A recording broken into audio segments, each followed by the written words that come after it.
What up, y'all? Appreciate you showing up, hanging out, listening to my dumb ass. Like and subscribe. So, seems that Sony had their first state of play for the 2023 year, annual year. And, I can't. Oh my gosh. Where do I start? It was really uneventful, unimpressive. Here's the problem. Here is the problem with what is happening with Sony, okay? So Sony is known for all these exclusives, all the best games, AAA, blah, blah, blah, right? What has happened? What has happened is that Sony's audience has this heightened expectation of quality from Sony. Now, they can deliver that quality, that high quality. Yes, they can. They can't bring it all the time, and third parties can't match it in the way that their fans expect them to. So, you know, a lot of it was PSVR, and a lot of it is look, I'm not gonna go on another rant with PSVR because we all know VR in general is not it. It's cool, it's cute, it's nice, it's high tech, whatever, but it's not massively adoptable. Not in its current form. It's too many barriers to entry. Anyway, so whatever they showed was like, meh. It was fantastic. Everybody says Call of the Mountain is a climbing simulator with some other little stuff in there, but 90% of it, or 70%, something like this. I think I heard the number 70% is climbing. I was like, oh hell no, that's a skip right there, boy.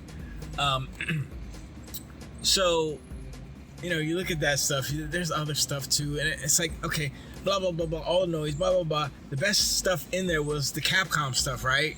It was Resident Evil 4 remake and Street Fighter 6. I saw Cammy, I was like, yo, Cammy's pretty tight. I like that. That was pretty good. And the other characters, what was it, Zangief and the new character, Lily or something, I don't remember. And I was like, all right, that's cool. But besides that, and what they give, like a half an hour, or not even half an hour, but they gave a lot of time to Suicide Squad. And I'm like, okay, Rocksteady, they make good games. They used to make good games. Now, the jury's still out on whether or not Suicide Squad is a good game, but I saw it, I looked at it, I was like, I mean, it looks like cool action and stuff, but nobody wants to play as the Suicide Squad. That's the whole point of the Suicide Squad, is that they are the Suicide Squad. They're meant to die. Nobody cares about them. And them trying to make you care about characters that you don't care about is a losing battle. Nobody cares about freaking a character with guns with no face. Nobody cares about, sadly, Harley Quinn. They should, but they don't. Nobody cares about Captain Boomerang. Definitely. Nobody cares about that guy. And Shark Man. Nobody cares about him. I mean, in the movie, in Gunn's movie, it was cool. He did him good. But, you know, first of all, Idris Elba was the face of Deadshot? No. What's the Shot away? I don't know what his name, Shotgun, whatever his name is. He was the face, better than Will Smith. Anyway, it doesn't matter.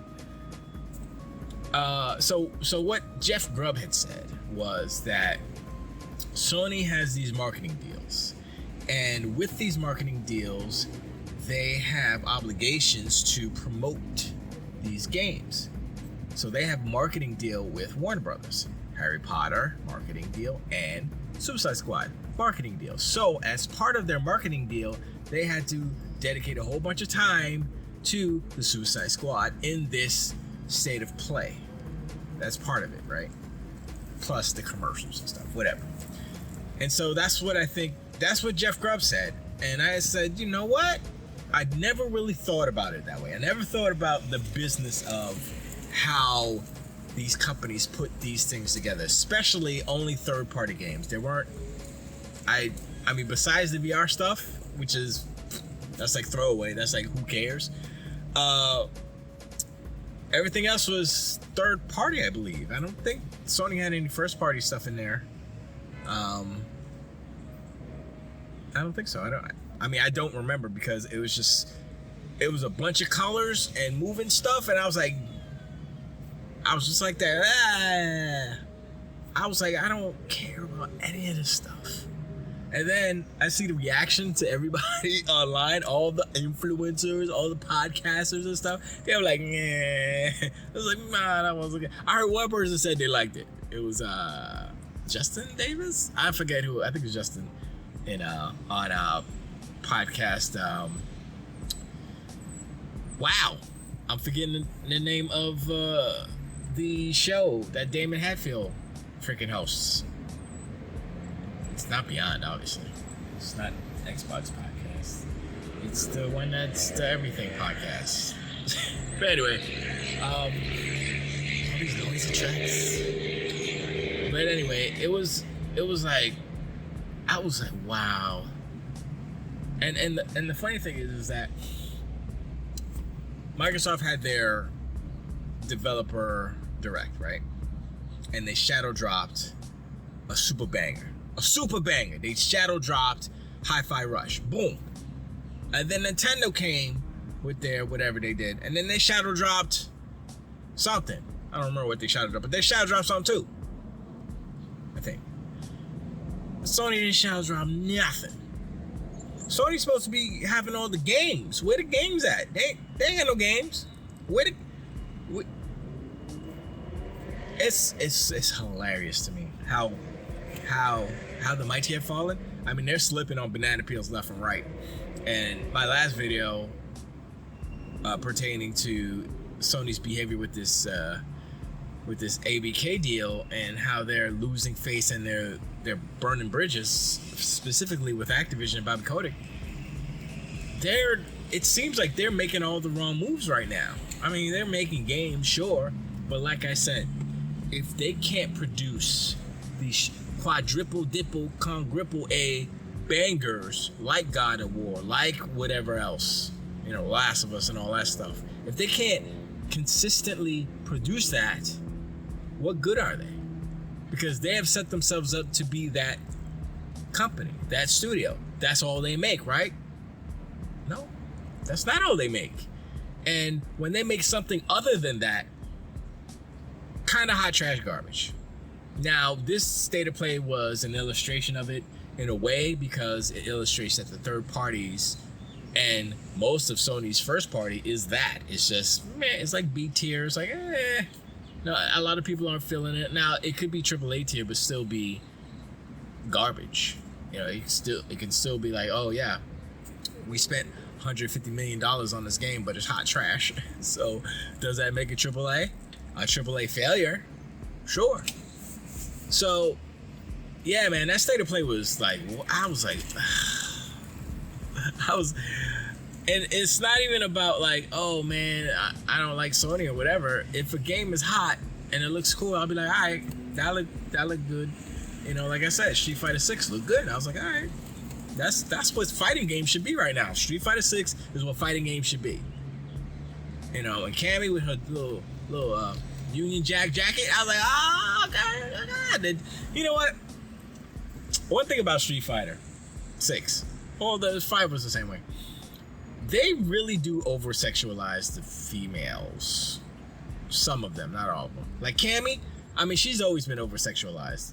But specifically in this one, well, and the last one too, just what she wear. I'm glad they changed her wardrobe, but she's doing all this stuff, and that's fine. She's kicking.